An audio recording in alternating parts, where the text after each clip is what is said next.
आखिर ऐसा क्या हुआ कि श्री कृष्ण की अर्धांगिनी रुक्मिणी को तपती रेत पर नंगे पांव रथ खींचना पड़ा?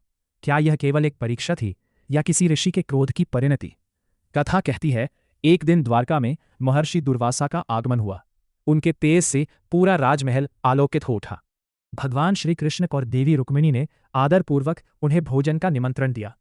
ऋषि मुस्कुराए पर बोले, भोजन स्वीकार करूंगा, पर एक शर्त पर।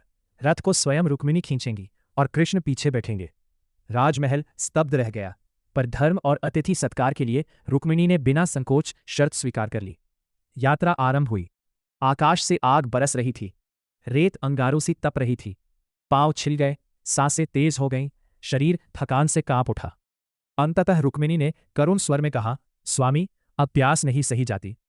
श्री कृष्ण ने शांत दृष्टि से धरती की ओर देखा और अपने चरण से भूमि पर प्रहार किया। उसी क्षण धरती फटी और निर्मल शीतल जल फूट पड़ा। रुक्मिणी ने वह अमृत सा जल पिया। उनके प्राणों में फिर से चेतना लौट आई। पर तभी महर्षि दुर्वासा का स्वर गूंजा, बिना मेरी अनुमति जल ग्रहण करना यह अनुशासन का उल्लंघन है।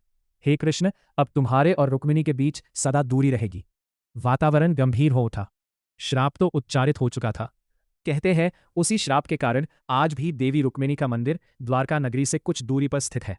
और जहां रानी ने अपनी प्यास बुझाई थी, वही पवित्र स्थान रुक्मिणी कुंड के नाम से पूजित है। यह कथा केवल श्राप की नहीं, यह त्याग, धैर्य और प्रेम की भी है। जहां एक रानी ने धर्म के लिए कष्ट सहा और एक पति ने मौन रहकर भी साथ निभाया। तो क्या यह प्रेम की परीक्षा थी या भाग्य की रचना?